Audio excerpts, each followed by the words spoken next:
Si, mais je compte écrire, je aussi. Je peux envie d'écrire. Ah, mais de toute façon, si c'est un refier, pas de souci. Ouais, bonjour, on va commencer cette première conférence. Je vais juste vous accueillir déjà à la Maison de l'Expatriation. On vient de se lancer donc, ce 23 mai. On est présent jusqu'au 20 juillet. C'est un lieu 100% expatriation, donc avec plein de conférences, d'ateliers, des rendez-vous personnalisés aussi. Je m'adresse à ceux qui sont en ligne notamment pour aussi donc, prendre des rendez-vous. On est là donc, pour assister en visio également pour tous nos événements. Donc n'hésitez pas. Donc ce premier événement va durer à peu près une demi-heure de présentation et puis après un jeu de questions-réponses. Donc n'hésitez pas à poser vos questions dans le chat. On pourra aussi y répondre à la fin de l'intervention. Et puis l'idée c'est aussi voilà, de poser un maximum de questions. Et là je vous laisse du coup entre les mains expertes de Nathalie Sanchez, qui est la fondatrice donc, de FE Educ. Merci Nathalie. Merci. Donc, bonjour à tous, hein, que ce soit dans la salle ou que ce soit en ligne. Donc, moi, je suis Nathalie Sanchez, la fondatrice de FE Educ, qui s'appelait autrefois France-Espagne Éducation, ceux à qui ça parlerait plus. Et donc, j'ai créé cet organisme il y a un petit peu plus de 10 ans pour accompagner mon fils dans son projet d'études en kinésithérapie en Espagne. Alors, on parlait avec le Covid du patient zéro, mon fils est un peu l'étudiant zéro, donc Antoine a été le premier étudiant français à choisir l'Espagne pour des études dans le domaine de la santé. J'ai accompagné son projet, j'ai ensuite accompagné le projet de ses amis, des amis de ses amis, des amis des amis de ses amis, jusqu'au moment où, comme une évidence, j'en ai fait mon activité professionnelle principale et c'est le cas depuis un peu plus d'une dizaine d'années. Aujourd'hui, on est une équipe de 6 personnes, 7 bientôt, et on accompagne des étudiants dans tout projet d'études en Espagne. Pas d'Erasmus, mais vraiment un projet d'études en Espagne de A à Z. On part après son baccalauréat ou on part après sa licence pour faire un master en Espagne. On peut accompagner les étudiants en Espagne sur tous les cursus. Je parle de kinésithérapie tout à l'heure, il y a le domaine de la santé, on parle de dentaire, on parle de vétérinaire, on parle de médecine, même si la médecine est difficile d'accès. Mais on va aussi parler d'architecture, on va aussi parler d'écoles d'ingénieurs, on va aussi parler d'écoles de commerce en Espagne qui peuvent être intéressantes pour les élèves. Mais on est à la maison d'expatriation. Et donc, ce qu'il faut voir quand on envisage d'étudier à l'étranger et de réussir son projet, eh bien, étudier à l'étranger, c'est s'expatrier. Et c'est pas tout à fait la même chose que de venir étudier depuis Marseille à Paris que d'aller étudier dans un pays étranger, même si c'est un pays européen, en l'occurrence qui est l'expatriation que je maîtrise la mieux. Et donc, qu'est-ce que ça va changer? Qu'est-ce qu'il faut prendre en compte quand on va s'expatrier pour étudier? Donc, on va aller chercher, quand on veut partir à l'étranger, à se démarquer à travers des études à l'étranger. On va travailler son CV de façon différente par rapport à un étudiant qui restera faire un parcours en France. Sur son parcours en France, il aura l'occasion de faire un Erasmus, de partir 6 mois, de partir 1 an, il pourra faire une licence et aller faire un master. Mais s'expatrier, c'est vraiment démarquer son CV dès son post-bac. Qu'est-ce qu'on va acquérir chez FE Educ? On a tous été expatriés à un moment ou à un autre de notre vie, enfants, étudiants, adultes. Et bien, grâce à cette expatriation, j'ai la chance d'avoir une équipe qui travaille avec moi aujourd'hui. Et toutes ces personnes-là ont pu acquérir une ouverture d'esprit grâce à leur expérience internationale. Ça, c'est un point qui est fondamental et je crois que tout expatrié sera d'accord sur ce point-là. Cette ouverture d'esprit, grâce à l'expérience internationale, est fondamentale. Et puis, on va pouvoir aller chercher donc un impact positif sur son développement personnel et aussi professionnel, parce qu'on se crée du réseau et parce que cette ouverture d'esprit va permettre de rentrer en contact, de rentrer en échange avec aussi bien des personnes à titre personnel qu'à titre professionnel. Mais c'est aussi, s'expatrier, quelques défis à relever en tant qu'étudiant. Première chose, il va falloir s'adapter à une nouvelle culture, à un nouvel environnement.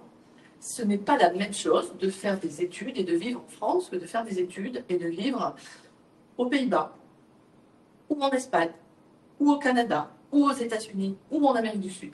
Donc il va vraiment falloir savoir cette ouverture d'esprit pour s'adapter à une nouvelle culture et un nouvel environnement. Il va falloir à un moment gérer la barrière linguistique. Pour ces études, on peut parfois l'étudier à l'étranger et le faire en langue anglaise. Il y a beaucoup de cursus qui sont proposés à travers le monde en langue anglaise, mais dans tous les cas, il y aura aussi une vie au quotidien. Et donc, s'intégrer dans le pays qu'on choisit pour son expatriation va passer par la gestion de la barrière linguistique. Et puis, il y a toujours des défis logistiques. Quand on reste étudier dans son pays d'origine, en France en l'occurrence, eh bien, sa sécu, c'est géré. On n'a pas besoin de carte de résident, on n'a pas besoin de visa. On a tout ce qu'il faut dans son portefeuille. Quand on part étudier à l'étranger, il faut penser visa, il faut penser logement. Par exemple, nous en Espagne, il y a très peu de logements individuels. Donc c'est de la colocation. Vous avez tous vu ou entendu parler de l'auberge espagnole. Ça peut parfois être ça, les études à l'étranger. Donc ça va signifier des modifications importantes. Et puis on va gérer des inscriptions dans des systèmes éducatifs qui sont complètement différents de son système d'origine. Donc étudier à l'étranger, avantages, inconvénients, rien n'est jamais parfait et rien n'est jamais complètement négatif. Pour les avantages, effectivement, on en revient à l'enrichissement académique et personnel, qui est un paramètre extrêmement important, mais on va aussi, dans ces avantages, améliorer ses perspectives de carrière grâce à l'expérience internationale. Quand vous faites une école de commerce à l'international, qui est ouverte sur l'international, eh bien, vous créez un réseau et vous augmentez vos chances de diversification pour votre future carrière professionnelle. Et puis, vous allez aussi développer des compétences globales, telles que l'adaptabilité et la résolution de problèmes. Quand on va étudier à côté de chez papa-maman, on continue souvent les premières années à avoir une résolution de problèmes qui sont papa-maman. Quand on part étudier à l'autre bout du monde, il n'y a pas papa-maman, il va falloir se débrouiller. Et donc, on apprend aussi pour une future vie professionnelle à être débrouillard et à résoudre des problèmes par soi-même. Il y a aussi quelques inconvénients. Souvent, étudier à l'étranger va représenter un coût plus élevé que de rester dans son propre pays, notamment si c'est la France.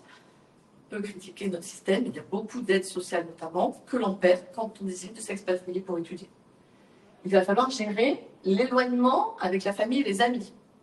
On se recrée très souvent en expatriation un groupe d'amis qui deviennent souvent comme de la famille, mais au départ, eh bien, il faut être en capacité de s'imaginer loin de sa famille, loin de ses amis, avec pas forcément la possibilité de revenir aussi souvent qu'on le souhaiterait. Et puis, il y a aussi des défis d'adaptation culturelle. J'ai l'habitude de dire que quand moi, je suis partie en Espagne en 2002, premier séjour en Espagne, je suis restée de 2002 à 2012. Et en 2012, je suis rentrée, je n'en pouvais plus des Espagnols. Et de ma voisine du dessus, qui est rentrée du boulot le soir à 10h, et qui, avec ses talons, faisait toc, toc, toc, toc, toc, toc, jusqu'à minuit. Donc, un jour, c'est bien, quand on est en vacances, c'est sympa, mais au bout de 10 ans, soit je rentrais en France, soit je rentrais en France, en fait. Donc, j'ai eu besoin aussi, à un moment, de me rendre compte qu'il y avait des défis d'adaptation culturelle et qu'il y a certains défis, à certains moments, qui sont difficiles aussi de dépasser. Et je vis toujours entre la France et l'Espagne, mais j'y suis plus tout le temps. Donc ça peut être très important de se dire qu'il y a des défis d'adaptation au niveau culturel. Ensuite, il va falloir bien choisir sa destination d'études. Qu'est-ce qu'on entend par là? Eh bien, le premier paramètre à prendre en compte, c'est la qualité de l'éducation dans le pays dans lequel on va partir. Quand on décide de partir faire un Erasmus, il y a beaucoup d'étudiants qui peuvent faire des Erasmus, par exemple, à Barcelone. Pas très grave, ils partent surtout pour faire la fête et pour aller à la plage, parce que de toute façon, les cours ne sont pas en espagnol, mais ils sont en catalan. Donc, bon, eux ne parlent pas catalan, donc voilà, ils font leur Erasmus, ils valident, ils rentrent, c'est une expérience à l'international, c'est toujours positif. Mais quand on part vraiment s'expatrier pour faire des études, eh bien, il faut regarder la qualité de l'éducation et ce qu'on va pouvoir aller faire dans l'école qu'on a choisie pour l'expatriation. Donc, parmi la qualité de l'éducation, comment on la mesure? Il y a des rankings. Qui sont plus ou moins pertinents en fonction de ce qu'on veut étudier. On peut regarder les taux de réussite des écoles. Un point important, c'est le ratio étudiant-enseignant, surtout quand ça vous coûte de l'argent, être sûr que vous n'êtes pas 200, 300, 400, 500, 600 dans un amphi. Et puis, un paramètre qui peut être important aussi, notamment dans certains secteurs, c'est de regarder le taux d'employabilité. Employabilité à la fin des études, mais aussi au bout d'un an. Et voir si le secteur dans lequel les étudiants de cette école sont employés correspond à l'enseignement qui est dispensé dans cette école. Ensuite, il y a aussi une problématique de reconnaissance des diplômes. Donc, reconnaissance des diplômes en France, en Europe, c'est notamment essentiel pour des métiers réglementés. Quand on fait des études dans le domaine de la santé, mais pas que, l'architecture par exemple est aussi un métier réglementé, eh bien, avant de s'expatrier, il faut voir si on va obtenir un diplôme qui est officiellement reconnu et dans quel pays permet de travailler ce diplôme. Si je fais des études dans le domaine dentaire en Espagne, eh bien, si je veux et si j'envisage ma vie professionnelle en France, est-ce que je vais pouvoir travailler en France avec ce diplôme obtenu en dentaire en Espagne? C'est moins compliqué pour des diplômes qui sont non réglementaires. Par exemple, si je travaille dans le domaine du marketing, je peux être un grand spécialiste du marketing, mais le marketing n'est pas un métier réglementé. Ce sont mes compétences, ce sont mes études, ce sont mes stages qui vont être valorisés, mais je ne suis pas obligée d'avoir un diplôme spécifique d'une école en particulier pour travailler dans le marketing. Donc pour les métiers réglementés, attention à la reconnaissance des diplômes. Donc vous avez la reconnaissance des diplômes en Europe, on parle souvent des accords de Bologne, mais vous avez aussi la reconnaissance des diplômes parce que vous avez parfois des écoles qui sont reconnues dans leur propre pays, mais qui n'ont pas de reconnaissance pour aller étudier, pour aller travailler ensuite dans un autre pays. Le coût des études et le coût de la vie. Est-ce qu'il existe des bourses et des aides? Quand on s'expatrie, on va renoncer à une partie des bourses et des aides, pas forcément toutes, mais de son pays d'origine. En Espagne, il n'y a pas d'APL. Je doute qu'au Canada ou aux États-Unis, il y ait des APL. Donc il faut vraiment aller creuser et aller voir toutes ces bourses et toutes ces aides pour pouvoir évaluer son projet. Le style de vie, quelle est la culture du pays, le climat, est-ce que c'est un pays qui est sûr ou qui ne l'est pas, en termes de qualité de vie. On revient sur la maîtrise de la langue, qui est un point fondamental, notamment la langue d'enseignement dans laquelle l'étudiant va réaliser ses études. La facilité d'accès avec son pays d'origine.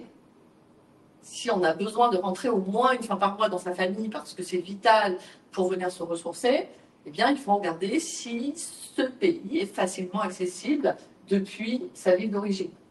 Et puis aussi, il faut regarder, un point important aujourd'hui, les opportunités professionnelles et le réseautage qu'on va pouvoir faire.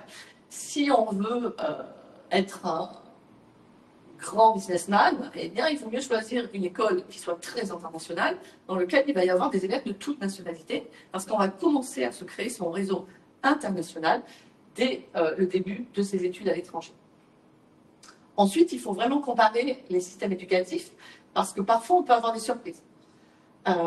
Notamment quand on envisage des licences Bac+3 ou Bac+4 ou Bac+5, suivant les pays. En France, par exemple, les licences, c'est un Bac+3.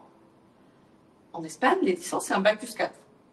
Donc, quand on veut faire un master en Espagne, on ne peut pas rentrer en master en Espagne quand on a fait un Bac+3.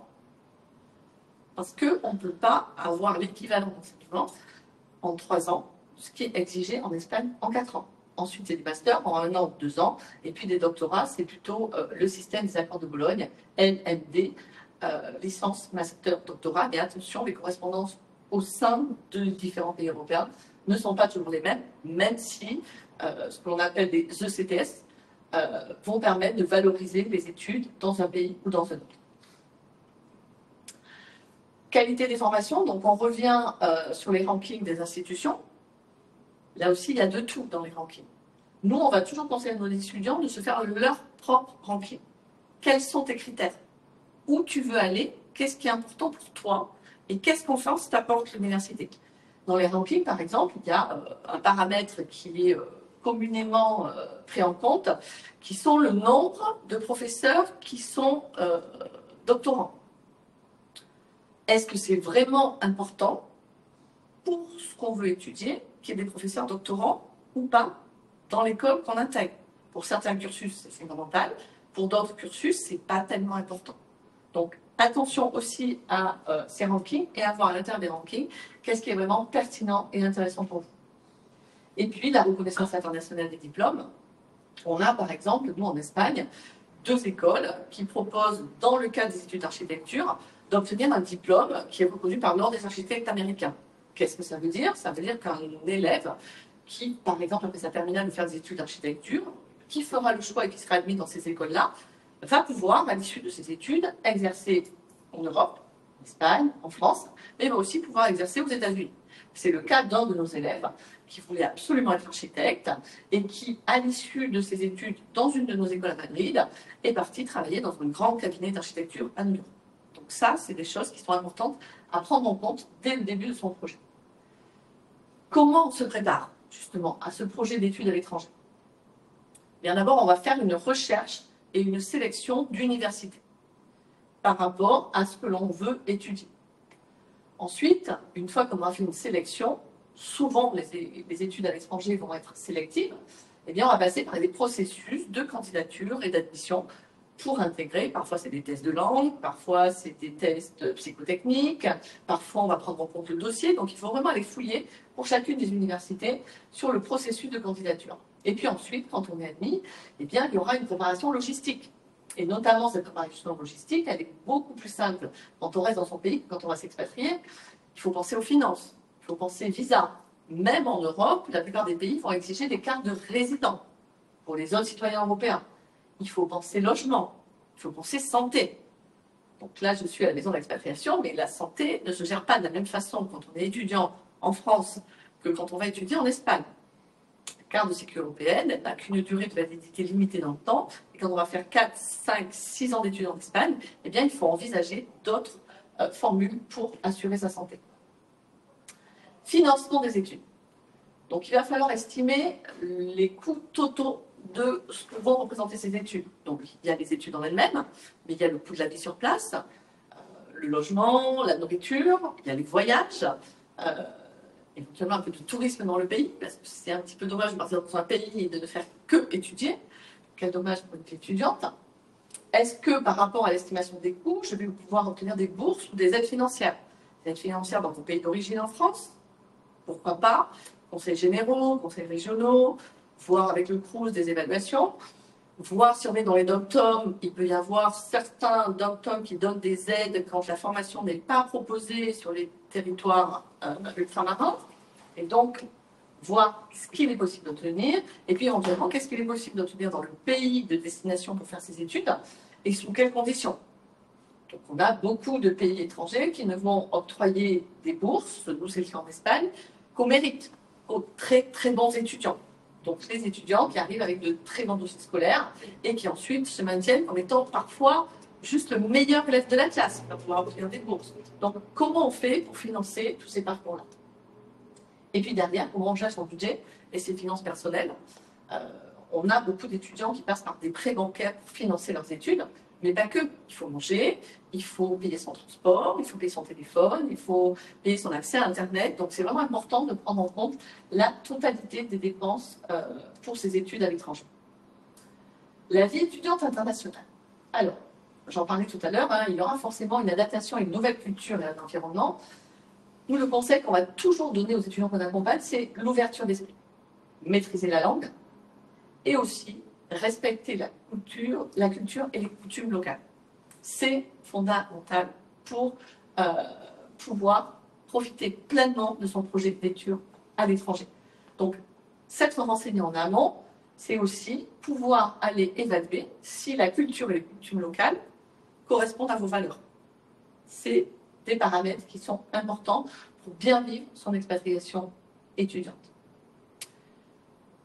On va conseiller toujours, pour réussir son intégration sociale, de participer à des clubs, à des événements, à des activités. Pas uniquement entre expatriés, mais essayez aussi de nouer des contacts dans vos écoles avec des étudiants du pays. Parce que c'est eux qui vont aussi vous aider à découvrir le pays dans lequel vous vous installez. Et puis, un point qui est rarement évoqué, mais qui est vraiment important à prendre en compte, c'est le soutien émotionnel et psychologique dont peuvent avoir besoin des étudiants. Ça se prépare mentalement, et quand on rencontre des difficultés, il ne faut pas hésiter à aller chercher de l'aide, il ne faut pas hésiter à en parler. Donc, on peut aller rechercher du soutien, il y a des assurances santé qui proposent des psychologues en ligne quand on ne va pas bien.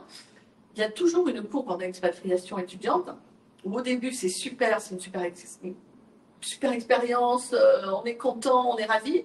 Et puis, quand on arrive au mois de novembre, qu'on commence à avoir des résultats scolaires qui ne sont pas forcément à la hauteur de tout le travail qu'on a fait, ben, il y a souvent un gros coup de mou. Et si on n'est pas pris en compte que ça pouvait arriver, si on ne le sait pas, si on n'est pas préparé, si on n'a pas anticipé qu'il fallait faire des choses dans ces moments-là, eh bien, ça peut devenir assez catastrophique. On a malheureusement eu connaissance d'expériences d'étudiants qui pouvaient en arriver jusqu'à des actes suicidaires, par exemple. Donc, c'est vraiment important de le savoir, de le prendre en compte et d'agir sur ce point-là. Et pour ça, c'est vrai que souvent, les étudiants qui vont s'expatrier, je parlais tout à l'heure de l'importance des finances, eh bien, mes parents me font confiance, ils vont investir beaucoup d'argent et je me dois de réussir. Et donc, je vais bien, tout va bien, je vais bien, tout va bien, je vais bien, tout va bien, jusqu'au moment où je tombe. Donc, prenez aussi du temps pour vous ressourcer, pour vous alimenter, pour voir la vie du bon côté. S'expatrier pour étudier, c'est étudier, mais c'est aussi profiter d'une vie en expatriation. Compétences et développement professionnel. Donc, vous allez acquérir des compétences grâce aux études à l'étranger. Travailler avec des personnes d'une autre culture, d'une autre origine, d'une autre formation. Vous allez aussi en retirer des avantages donc sur le marché du travail, qui est de plus en plus global. C'est très très rare qu'aujourd'hui, on travaille dans une entreprise où il n'y a pas des personnes qui viennent d'un peu partout, de toutes origines, de tout métier. Et donc, cette ouverture sur l'autre va être un avantage global sur le marché du travail, sachant que si je reprends l'exemple, par exemple, d'une école de commerce, vous faites une école de commerce dans votre pays, dans votre ville, c'est une chose. Vous allez me dire, oui, mais on va faire des stages, on va faire un Erasmus, on va faire des stages à l'étranger, parce qu'on fait toujours des stages à l'étranger. Oui, comme tout le monde. Sauf que quand vous expatriez, votre CV est travaillé de façon différente. Et dès 18 ans, vous pouvez, et vous pourrez dire dans 1 an, dans 2 ans, dans 3 ans, dans 4 ans, dans 5 ans, eh bien, à 18 ans, j'ai été capable de sortir de ma zone de confort. Et donc, c'est quelque chose que je travaille depuis le début. Et donc, j'ai beaucoup plus de compétences que tous les autres qui sont partis 6 mois ou 1 an ou juste en stage. Donc ça, c'est un point que vous pourrez mettre en avant tout au long de votre carrière. Et puis, ça va être effectivement des opportunités de stage et un élargissement, comme je vous le disais tout à l'heure, de votre réseau professionnel. On travaille, par exemple, une des écoles qu'on a sélectionnées en Espagne s'appelle les SAD. Moi, j'ai eu l'occasion d'aller à de nombreuses reprises à des journées portes ouvertes où il y a des anciens étudiants qui viennent partager leurs expériences avec les futurs étudiants qui veulent intégrer. Et c'est vraiment un élargissement du réseau professionnel. Tous racontent qu'ils sont dans un pays différent du monde et ils profitent de ces journées portes ouvertes pour se retrouver, mais ils font partie du même réseau. Et ça, ce réseau professionnel élargi, c'est aussi un point positif, voire très positif dans certains secteurs. Donc, comme exemple concret, l'Espagne, qui est celui que je connais le mieux. En Espagne, vous avez des avantages académiques. Par exemple, sur les études en santé, vous n'avez pas de passe. Et vous n'avez pas de PACES non plus. Quand vous voulez faire des études de médecine, vous demandez à intégrer médecine. Quand vous voulez être dentiste, vous demandez à intégrer dentaire. Quand vous voulez être kiné, vous demandez à intégrer kiné. Autre avantage scolaire de l'Espagne, il n'y a pas de prépa. Donc la prépa, ça correspond et c'est un profil pour certains étudiants, mais pour d'autres étudiants, ils n'ont pas envie de passer par une prépa.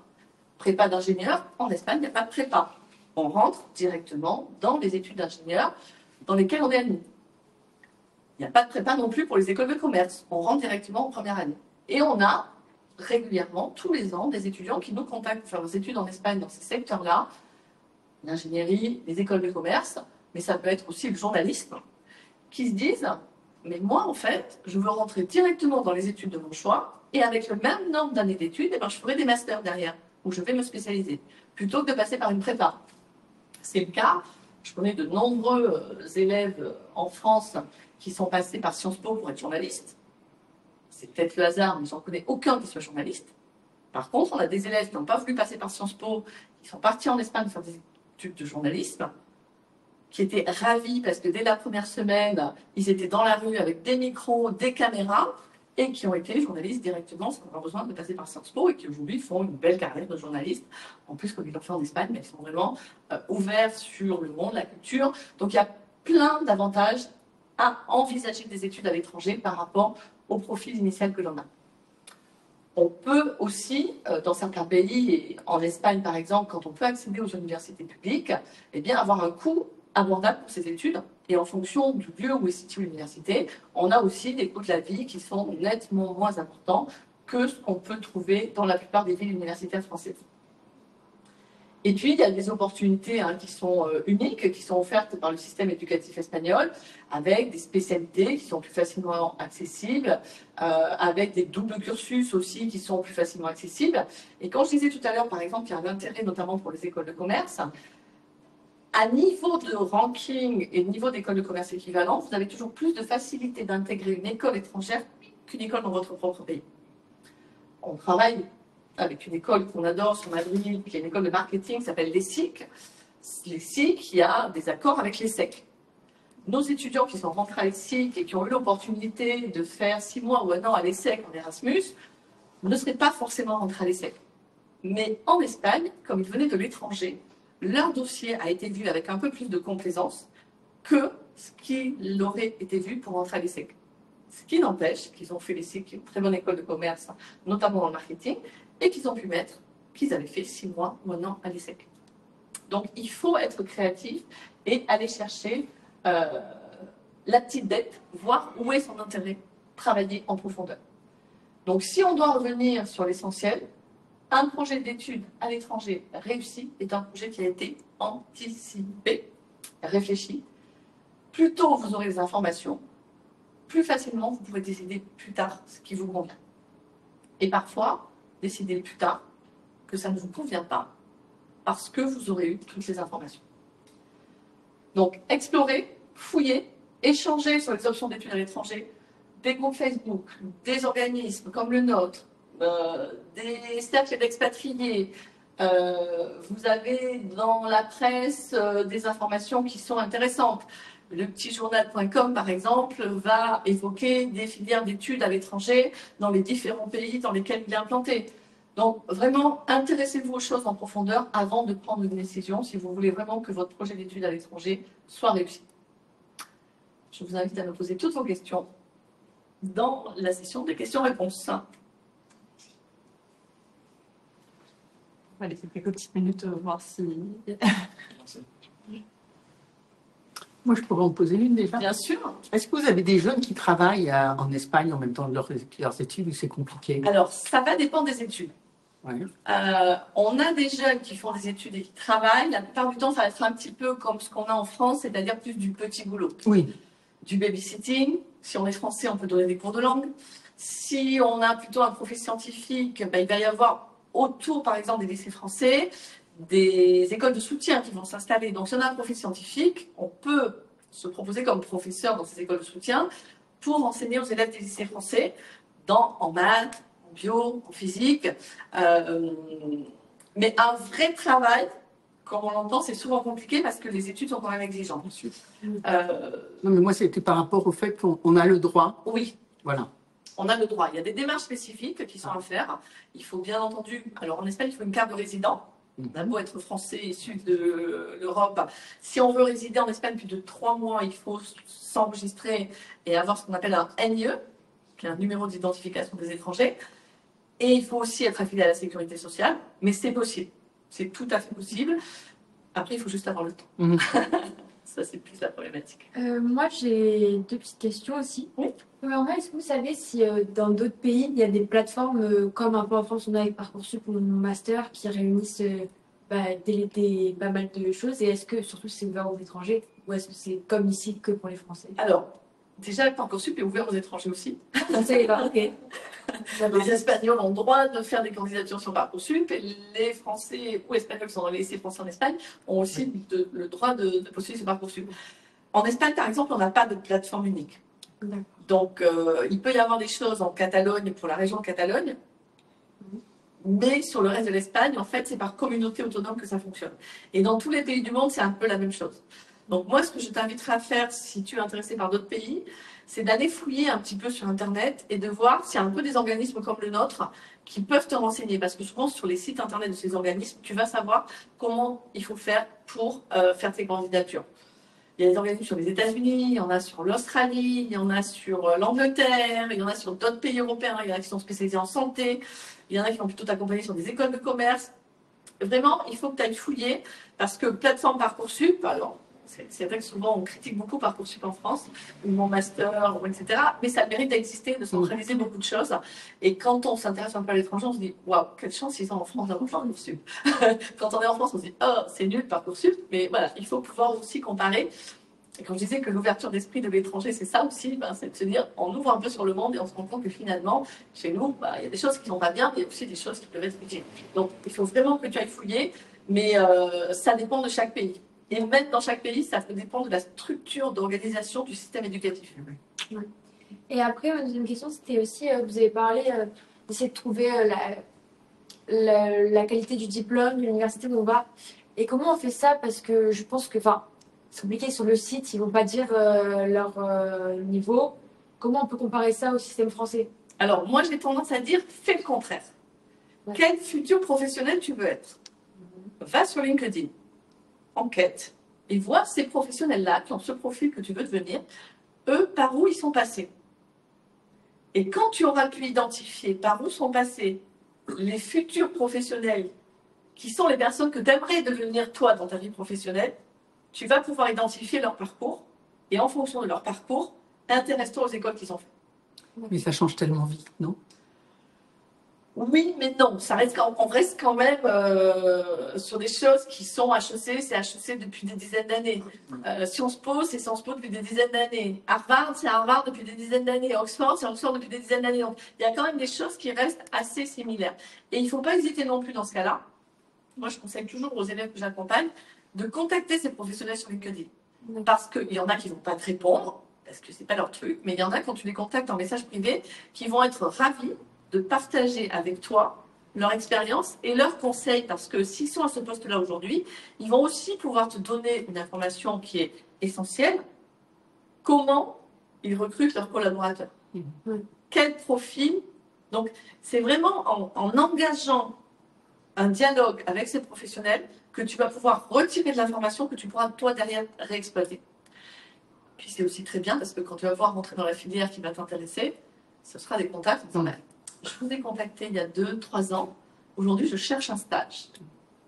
Et donc, on parlait de réseau. D'élargir son réseau, c'est vraiment ça. Ça, c'est des trucs tout simples, mais qu'on aime bien donner à nos étudiants parce que ça les fait progresser et ça les rend proactifs par rapport à leur projet de façon utile. D'accord, merci. J'avais une question. Par rapport à l'Espagne, justement, quels sont les secteurs qui sont intéressants pour les études en particulier par rapport à la France, où vous êtes plus porteur, où il y a plus de choses intéressantes si je vais étudier là-bas? Alors, le plus porteur, c'est la santé. Un premier kiné, puis un kiné, puis des dentaires, puis un kiné, puis des dentaires, puis des vétos, puis un kiné, puis des dentaires, puis quelques médecines. C'est très compliqué d'accéder en Espagne. Donc là, clairement, le gros des demandes, on va dire aujourd'hui, entre 50 et 60% de nos demandes sont toujours sur la santé. Mais école de commerce, oui, internationale, il y a de très très bonnes écoles de commerce en Espagne. Donc on a beaucoup de demandes aussi en école de commerce. On a beaucoup de demandes en école d'architecture.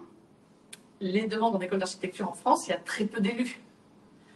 Et quand on veut vraiment être architecte, on n'a pas envie forcément d'aller faire un BUT, on n'a pas envie d'aller faire chef des travaux. Non, on a envie d'être architecte. Et donc là, il y a des possibilités en Espagne de très très bonnes écoles d'architectes. Et puis après, on a aussi sur des profils, un peu comme je disais tout à l'heure, les élèves qui n'ont pas envie de passer par des prépas. C'est pas leur truc. Ils n'ont pas envie de passer par ces 2 années-là de compétition, de concours derrière. Donc, ils vont chercher à trouver des solutions qui sont différentes pour arriver au même endroit. Et là, en se posant les bonnes questions, il y a plein de choses à faire en Espagne. Il y a quelques cursus qu'on déconseille. Sage-femme, parce qu'on est resté en Espagne sur un modèle qui est infirmière spécialisée, comme étaient avant les études de maïeutique en France, alors de sages-femmes qui sont devenues maïeutiques en se professionnalisant. Tout ce qui est orthophonie, parce que la langue espagnole reste quand même différente de la langue française. Et d'ailleurs, autour des lycées français en Espagne, on n'a que des orthophonistes français qui viennent s'installer pour accompagner les élèves des lycées français. Donc voilà, et le droit. Le droit, il faut bien avoir réfléchi à son projet avant, parce qu'on ne peut pas être avocat en France en ayant fait des études de droit en Espagne, et on ne peut pas être avocat en Espagne en ayant fait des études de droit en France. Il y a des possibilités de faire du droit et après des spécialisations de droit international, de droit européen, mais pour être avocat, il faut maîtriser le droit du pays. Donc ça, c'est des études qu'on va plutôt déconseiller. Mais après, tout le reste est possible. Le tourisme, c'est excellent. Bac plus 4, c'est une licence en Espagne. On a des universités qui proposent du tourisme vert, donc avec 4 ans d'études sur comment faire un tourisme durable. On a des élèves qui sont partis aux Canaries étudier le tourisme, qui ont fait des projets mais extraordinaires et qui ont créé des entreprises dans le tourisme à l'issue de leurs 4 ans d'études aux Canaries parce qu'il y avait tout sur place pour les aider, les accompagner. Donc en fait, on peut tout faire, sauf quelques rares choses qu'on aura l'honnêteté de dire aux étudiants qui nous contactent sur ces sujets-là pour éviter de les embarquer dans des galères. Parce que ça aussi, il faut trouver des organismes fiables, des personnes qui vous parlent de façon honnête et sincère pour ne pas vous embarquer dans des projets qui ne sont pas réalistes, pas réalisables et pas utiles pour vous. Et il faut un niveau d'espagnol de base pour pouvoir étudier en Espagne? Alors, oui. Oui et oui. Il existe quelques cursus qui sont proposés en langue anglaise, voire parfois en langue française. Il faut se dire quand même que ces cursus qui ne sont pas en espagnol en Espagne ne sont pas les meilleurs quand on parle de santé. On va parler d'architecture, oui, ils ont de très bons cursus d'architecture, d'école de commerce en anglais, avec d'excellents niveaux. Mais sur la santé en particulier, qui est, donc je le disais juste avant, le cœur des demandes, apprenez l'espagnol et partez étudier en Espagne, c'est là que vous aurez les meilleures qualités et les meilleurs rapports qualité-prix. Parce que la plupart des professeurs en Espagne ne sont pas français dans les universités. Donc ils vont prendre, quand ils font un cursus en français ou en anglais, ceux qui se débrouillent le mieux. Puis s'ils ne trouvent pas quelqu'un qui se débrouille le mieux, ils vont prendre le prof qui parle français. Ça peut être un pharmacien qui vous enseigne de la neuro. Forcément, la qualité n'est pas équivalente. Et puis vous les paierez toujours plus cher. Ça, c'est surtout dans les universités privées. Et vous les payez beaucoup plus cher. Parce que vous êtes un marché captif qui a envie de ne pas apprendre l'espagnol. Mais dans le domaine de la santé, vous êtes obligé quand même, puisque vous aurez des patients en stage. Donc en fait, sur ces cursus-là, on va vraiment nous conseiller à l'étudiant, apprends l'espagnol. Une fois que tu as un niveau B1, B2, c'est encore mieux pour être à l'aise pendant des cours, pas d'étudiant en Espagne. Et si tu as besoin d'une année de césure pour te former en espagnol, eh bien tout va bien. En France, on a tendance à vouloir mettre les gens dans des cases dès leur bac. Non, on a plein d'étudiants, nous, qui commencent leurs études, ils ont leur bac à 18 ans, ils n'ont pas un assez bon niveau d'espagnol, 19 ans et 5 ans d'études pour être vétérinaire, ça va. Quand on est vétérinaire à 24 ans, ça se passe bien. Quand on est dentiste à 24 ans, ça va. Ce n'est pas une tâche sur un CV non plus. Mais bien faire les choses, les faire dans l'ordre, en sachant dès le départ ce qui est important pour la réussite de ses études, et donc son projet d'études en Espagne, c'est fondamental. Donc nous, on va dire oui. Et pour la vie au quotidien, oui, oui, oui. Les Espagnols adorent les élèves qui font l'effort de pouvoir aller communiquer avec eux, avec des fautes, avec des erreurs. Bien sûr, j'en fais toujours. Hein. Et moi, du coup, j'ai une question qui va avec ça. C'est que le champ lexical, la médecine, du dentaire ou de ce que vous voulez, comment il passe de ce champ lexical espagnol au champ lexical français, puisque quand même, les mots ne sont pas les mêmes, et quand on devient spécialisé si on fait de la neuropsychologie, non, je ne sais pas justement. À l'inverse, étant donné que c'est leur langue maternelle, au départ, c'est quelque chose qui se passe facilement. D'accord. La problématique de ne pas avoir le niveau d'espagnol quand on veut aller étudier en Espagne, c'est plutôt la première année d'études. Oui. C'est-à-dire que même avec un niveau B1, moi je conseille toujours quelques boîtes de Doliprane pour les premiers mois. Parce que être concentré en cours pendant 1 heure, 2 heures, 3 heures, avec des cours qui sont dans une langue qu'on ne maîtrise pas, ça demande beaucoup d'efforts et beaucoup de concentration. Et puis après, tout ce qu'on n'a pas réussi à capter en cours, ça demande du travail personnel supplémentaire. Donc c'est dans cette optique-là que nous, on va vraiment leur conseiller de se mettre à niveau.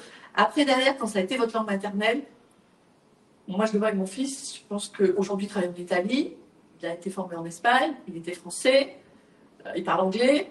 Je pense que son métier de kiné, il peut aussi bien le faire en français qu'en anglais, qu'en espagnol, qu'en italien. Parce qu'il maîtrise la technique et que quand même, notamment avec le français et l'italien, ça reste des langues latines. Ouais. Donc, le langage scientifique est quand même là. Mais c'est plus l'intérêt, par exemple, dans le domaine de la santé en Espagne, c'est que les professeurs vont vous passer des connaissances, mais les connaissances, elles sont aussi en ligne. Aujourd'hui, les connaissances, on peut tous les trouver. Ils vont vous passer aussi une expérience. J'ai eu tel cas de tel patient, avec telle pathologie, avec telle chose, et j'ai pu... Et c'est plutôt ce langage de transmission d'expérience qu'il est important de pouvoir maîtriser pour aller plus loin dans ces apprentissages. Et si je pars à Barcelone, il faut que je parle le catalan. Alors, il y a le bac Barcelone en Espagne, qui est une langue co-officielle. Donc, il y a 3 langues co-officielles en Espagne. Le catalan en Catalogne, le basque au Pays Basque et le galicien en Galice. Dans ces régions-là, pour pouvoir exercer des métiers réglementés, il faut non seulement parler l'espagnol, je dirais le castillan, mais les Espagnols d'Espagne n'aiment pas qu'on dise le castillan parce que pour eux, c'est l'espagnol. Mais il faut aussi parler catalan en Catalogne, basque au Pays Basque et galicien en Galicie. Ça peut compliquer beaucoup les choses, sauf si on part sur des cursus très spécifiques d'écoles privées. Par exemple, une école de commerce qui va se faire en anglais. Dans la vie au quotidien, on peut se débrouiller même si on ne parle pas catalan. Mais dans le domaine de la santé, par exemple, on aura des stages à faire avec des patients. Donc, pour pouvoir aller faire ces stages avec des patients, il faut parler le catalan parce que sinon, on est susceptible de mettre en danger la vie de ces patients. Donc, oui, il faut aller un petit peu plus loin dans ces régions-là, sur le domaine de la santé, et apprendre la langue co-officielle. Et en termes de ville, justement, qu'est-ce que vous recommandez comme ville en Espagne pour aller étudier, ou s'il y a peut-être une meilleure qualité de vie, ou la vie est moins chère, ou les universités sont bonnes? Alors, j'aime l'Espagne, dans son ensemble. Madrid est une capitale européenne extraordinaire. Au-delà d'avoir la caractéristique d'être la capitale la plus élevée d'Europe, c'est multiculturel. Il y a énormément de spectacles, énormément d'expositions, énormément de gens de tous les pays. J'adore Madrid, je vis la moitié de mon temps à Madrid. Mais j'aime énormément Valence, qui est devenue une ville complètement ouverte sur le monde, complètement dynamique. On est à 1 heure de Madrid, le centre-ville est piéton, les vélos sont gratuits, on va à la plage en tram avec sa serviette sur l'épaule. J'ai un gros coup de cœur pour Valence, j'espère pouvoir m'y installer pour ma retraite, donc voilà. Mais après, on travaille aussi avec des universités donc, qui sont à Alicante. Alors, c'est plus tranquille, pas l'été, hein, mais nos étudiants ils sont plutôt de septembre à juin. C'est une qualité de vie extraordinaire. On a des universités aux Canaries. Il faut avoir envie de vivre sur une île. Mais quand on se plaît, qu'on aime monter sur le volcan et qu'on aime faire du surf, je crois qu'on est l'étudiant le plus heureux du monde. Et Salamanque, non, c'est plus... Alors, Salamanque, c'est plus dans le nord, mais c'est un avantage, c'est qu'on a la pureté de la langue espagnole. Donc là, on n'a pas d'accent, parce que quand on part sur l'Andalousie, parfois c'est compliqué. Il n'y a pas une langue officielle, mais c'est l'andalou. Quand il parle espagnol, c'est pas toujours facile à comprendre. Donc Salamanque, Valladolid et Léon, qui sont des villes super agréables, des petites villes étudiantes. Mais on travaille aussi avec les universités à Cordoue. Cordoue, c'est merveilleux. C'est une toute petite ville, mais c'est absolument merveilleux. C'est piéton, c'est... Voilà, on peut, Saragosse, c'est agréable, ils sont mis dans le sud de la France, et ça peut être sympa parce qu'on n'est pas très loin de la maison, je parlais tout à l'heure de connexion. L'Andalousie reste extraordinaire pour son climat. Globalement, en Espagne, j'ai envie de dire que nous, on a accompagné 200 étudiants tous les ans, depuis 10 ans. Je crois qu'on doit à peu près avoir 10 000 étudiants heureux d'étudier en Espagne et qui sont bien formés, pour ceux qui sont sérieux et qui ont fait les bons choix. Donc, vous l'aurez compris, j'aime l'Espagne. J'ai une petite question qui sort un peu plus international. Moi, je suis conseiller du coup à la maison d'expatriation. Si demain j'ai quelqu'un qui vient et qui hésite entre le Portugal et l'Espagne, par exemple, alors, voilà, je sais que c'est très subjectif, hein, qu'il ne faut pas comparer. Enfin, tous les pays sont magnifiques, mais voilà, quelles sont les grandes lignes? Quelles seraient les différences? Moi, globalement, je pense que beaucoup d'étudiants français ont déjà appris l'espagnol, moins les deux. Je ne sais pas s'il y a beaucoup d'étudiants français qui ont appris le portugais. D'accord. Donc ça peut être un premier point différenciateur. Après, qu'est-ce qu'il va falloir qu'ils regardent? Les universités qui sont accessibles. Par exemple, au Portugal, les accès sont complètement différents. Donc, pour certaines filières, il faut avoir certaines spé. Alors qu'en Espagne, ce n'est pas forcément le cas. Mais les universités au Portugal peuvent être, sur certains cursus, moins chères. Donc, si je n'ai pas de budget, peut-être qu'il faut que je m'intéresse au Portugal. Donc, il va vraiment falloir faire un comparatif. Après, on a des retours, nous, sur l'Espagne, notamment, sur la santé, par exemple, qui sont très positifs. Si vous voulez faire une école de commerce, les écoles de commerce portugaises, elles n'ont pas forcément une renommée internationale. Donc, il faut mieux s'intéresser à l'Espagne.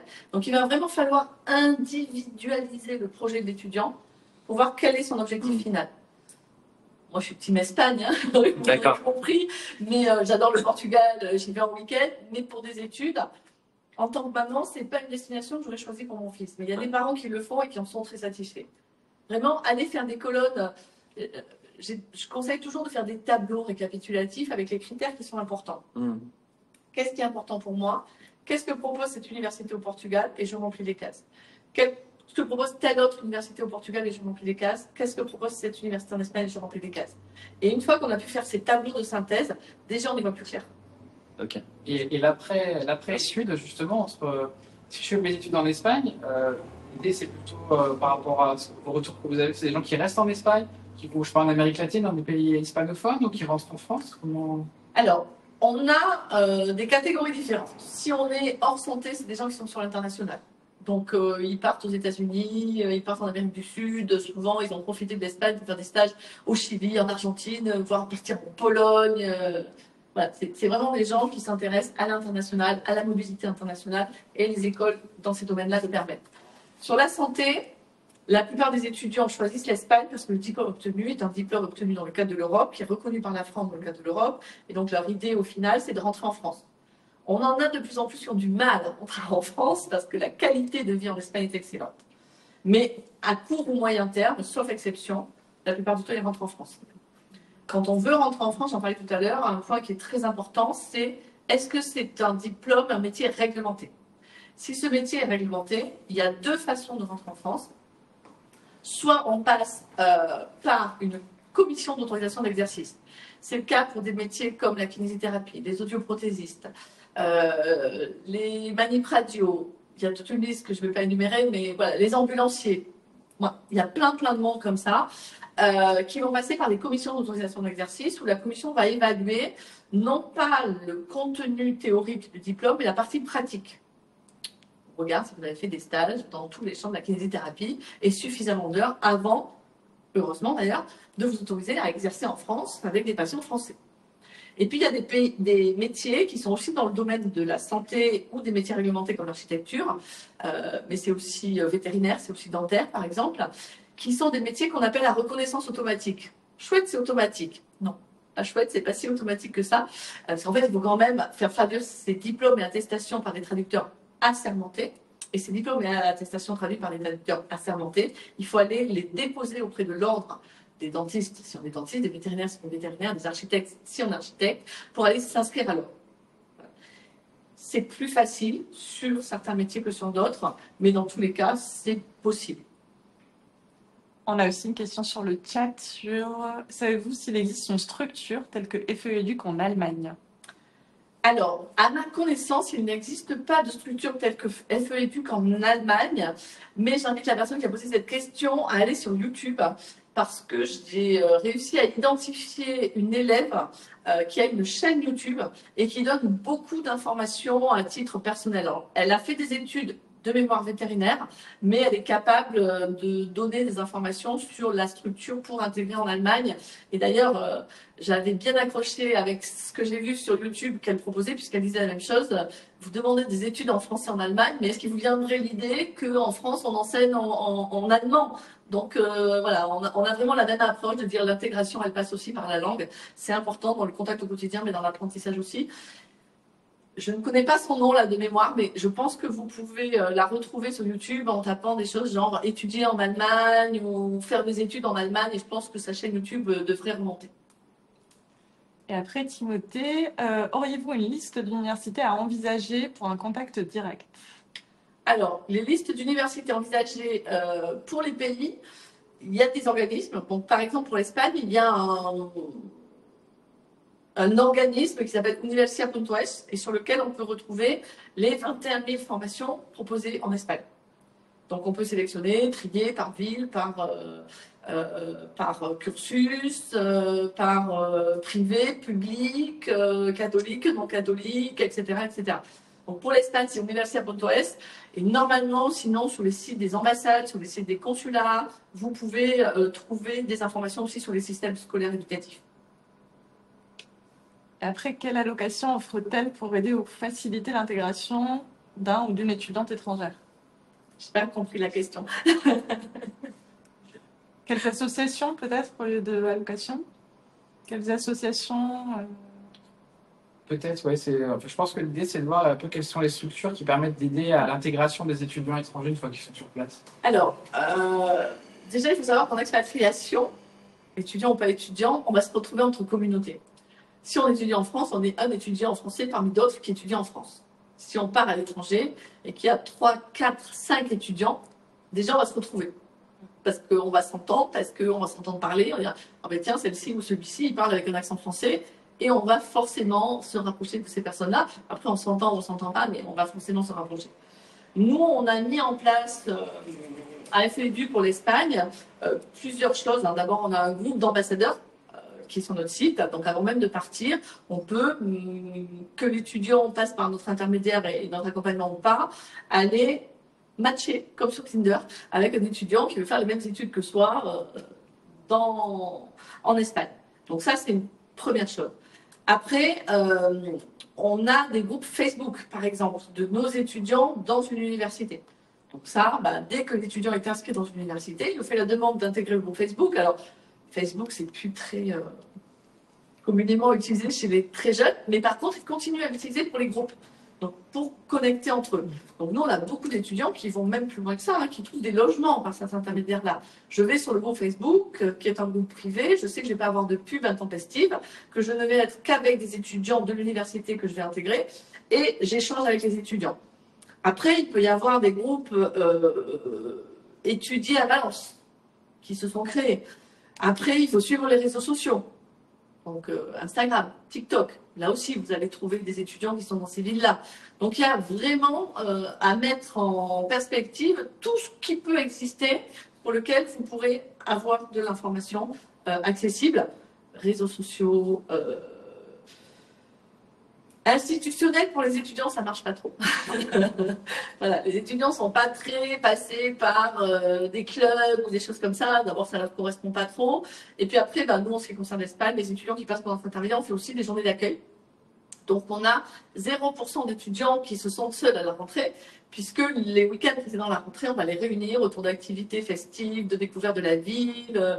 À Valencia, c'est Valencia à travers le street art. À Madrid, c'est un rallye à travers la ville de Madrid. Et on finit par un pot convivial. Et après, hop, on les laisse se lancer dans la vie étudiante sans nous. Ils ont tout entre les mains pour pas être seuls et être solidaires et avoir déjà cette communauté qui est créée. Qu'est-ce que vous avez justement comme retour des étudiants, peut-être pour les plus grosses difficultés qui vous être rencontrées sur place? Alors, la langue, pour ceux qui n'ont pas fait l'effort au préalable, c'est vraiment la première cause d'échec. Parce qu'on a des universités qui ne sont pas forcément toutes très exigeantes pour y rentrer, mais par contre, la langue, c'est vraiment le premier facteur d'échec. Les horaires, moi je me suis jamais fait aux horaires. Les horaires, ça peut être une chose, mais ça c'est à plus long terme parce que les étudiants quand ils arrivent c'est un peu la fête. Ouais, je suis bien curieux. On a bien.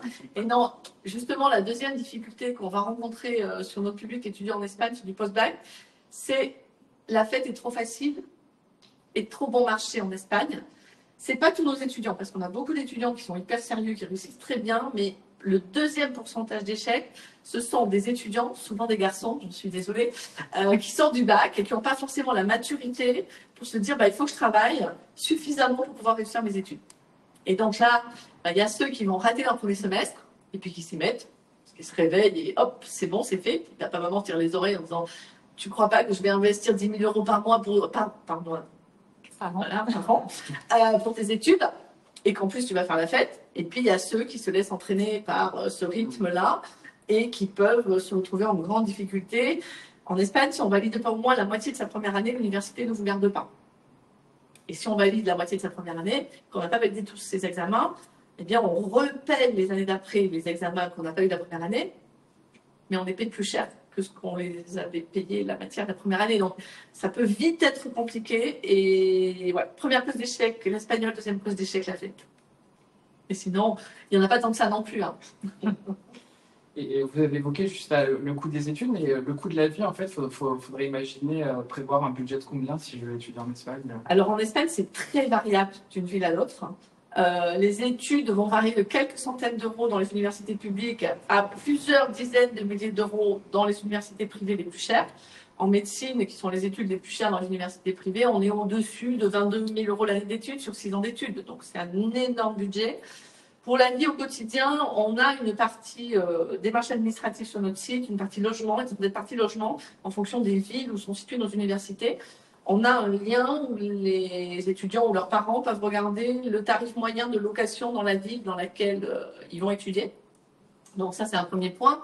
Mais on va aller, par exemple, des Canaries à 200, 250 euros dans une location à plus de 1000 euros à Madrid pour un studio. Donc, définir un budget entre les deux, c'est compliqué.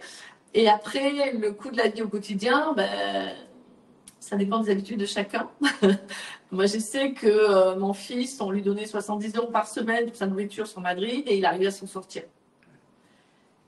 Et c'était plutôt un bon mangeur. Alors oui, il se faisait à manger, il n'achetait pas des plateaux prêts, mais voilà, avec 70 euros par semaine, et il se faisait lui ses courses, il se faisait à manger. Et c'est plutôt un bon mangeur. Voilà, un jeune homme de 20 ans qui fait du rugby, ça marche bien en principe. Donc voilà, sur 70, 80 euros, souvent nos étudiants arrivent à s'en sortir. Après, est-ce qu'on fait plus la fête, moins la fête? Est-ce qu'on veut rentrer en France plus souvent et payer des billets d'avion ou pas? C'est vraiment quelque chose qui va être très, très variable en Espagne. Barcelone et Madrid étant les deux villes les plus chères. Valence, nos collègues qui habitent à Valence et les personnes qu'on connaît à Valence nous disent c'est cher. Mais c'est tellement pas cher pour un Français. Donc voilà, il faut toujours remettre en perspective par rapport à nos valeurs de départ. Et alors, puisqu'on parle d'argent, pour passer par votre organisme, moi je me place en tant que maman qui vais payer, qu'est-ce qu'il faut? Enfin, ça a un coût, j'imagine. Tout à fait. Donc, vous pouvez Alors, un peu nous nous, expliquer on a comment ça marche, on a un coût qu'on a décidé d'être moindre, mais on a un coût forcément. parce qu'on considère que tout ce qui est gratuit n'a pas de valeur. Et que ce qu'on apporte, c'est de la valeur au projet de nos étudiants. Donc, on a une inscription sur notre site qui coûte 90 euros. Cette inscription, c'est pour dire on travaille ensemble sérieusement. On a des étudiants qui ne partent pas, mais au moins, ils ont des informations sérieuses de notre part. Ces 90 euros, ils sont à payer une fois, ils sont là à vie. D'accord. Voilà. J'ai des étudiants, par exemple, en médecine vétérinaire, qui m'ont contacté quand ils étaient en première. Et puis, à la fin de la première, ils passent en terminale. Et puis, elles étaient c'était des filles, des exemples, en prépa. Et puis, ben, en prépa, des fois, on est autorisé à redoubler sa deuxième année de prépa en vétérinaire en France. Et puis, ben, en ayant redoublé, elles obtenaient ingénieur agro. Donc, elles faisaient 5 ans d'ingénieur agro derrière. Et au bout de préobtention de leur diplôme, en fait, elles se rendaient compte qu'elles ne voulaient pas être ingénieur agronome et qu'elles voulaient être vétérinaire. Et donc, au bout de 9 ans, elles m'ont recontacté, on a repris le dossier, on a retravaillé pour leur trouver. Après, nous, on a un système qui est relativement simple et visible, parce qu'évidemment, on ne vit pas des 90 euros.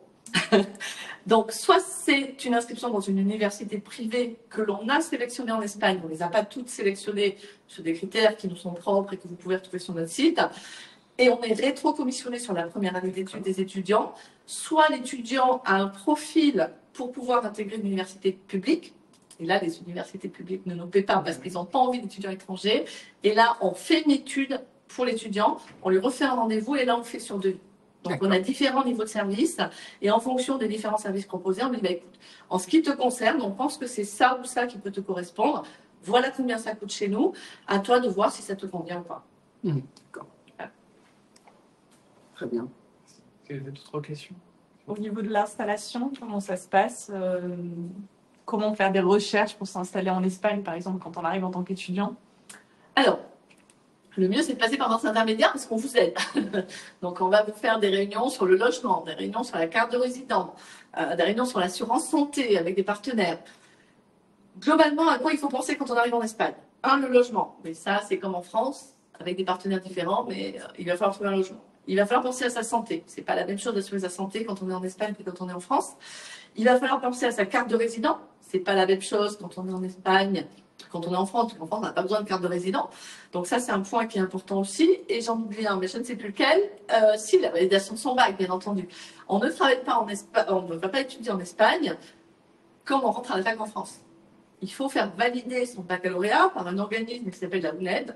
Et là aussi, on accompagne les étudiants qui ont choisi d'avoir notre accompagnement pour obtenir cette fameuse crédentiale, qui est la conversion d'un baccalauréat obtenu dans le système français ou d'un autre examen obtenu dans un autre système européen, avec un document qui permet d'intégrer les universités espagnoles. Voilà, ça, c'est les 4 points importants. Après, il peut y avoir d'autres détails, mais voilà, c'est vraiment ce à quoi il faut penser quand on veut s'expatrier pour étudier en Espagne.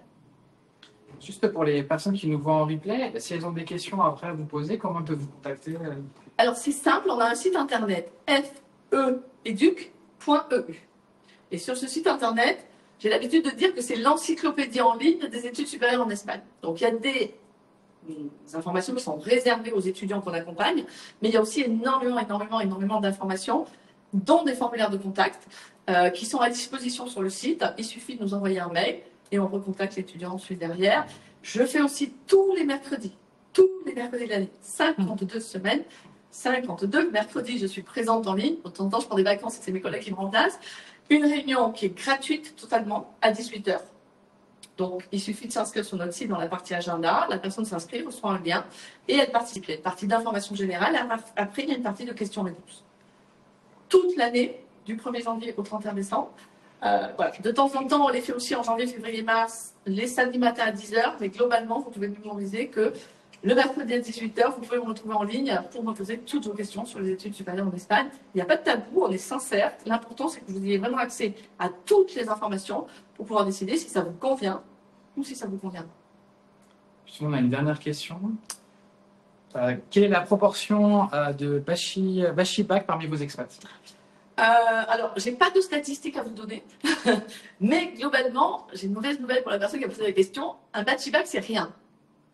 Un Bachi-Bac, c'est un baccalauréat et un bachillerato. Le bachillerato, c'est l'équivalent du bac en Espagne et un baccalauréat. Quand on postule en Espagne pour rentrer dans une université avec son baccalauréat, personne ne sait qu'on a le bachillerato. Et quand on postule en Espagne avec son bachillerato, personne ne sait qu'on a le baccalauréat. Ce sont deux voies d'accès différentes. Stratégiquement, l'étudiant va devoir évaluer, est-ce qu'il vaut mieux que je postule avec mon bachillerato et les conditions d'accès à l'université pour les étudiants espagnols, avec des examens à passer qui s'appellent l'EVAO, ou est-ce qu'il vaut mieux que je postule avec mon baccalauréat et des conditions d'accès spécifiques pour les gens qui viennent d'un système éducatif européen qui sont différentes. Mais c'est ou l'un ou l'autre. Faire des choix, c'est avancer. Donc, Et est-ce qu'il faudrait avoir une spécialité, une spécialisation justement au lycée pour pouvoir faire des études en Espagne? Alors, ça dépend des études. Ça dépend des études. Pour les études en santé, il n'y a pas de spécialités qui sont spécifiquement demandées. Tout à l'heure, il y a une question sur le Portugal et l'Espagne, par exemple. Je sais qu'au Portugal, il y a des spécialités en santé qui sont obligatoires. Ce n'est pas le cas en Espagne. Mais si on veut faire des études scientifiques, si on veut faire une école d'ingénieur, si on a eu des spé qui ne sont pas du tout scientifiques, il va falloir se remettre à niveau dans les matières scientifiques, inévitablement, si la base des études sont scientifiques.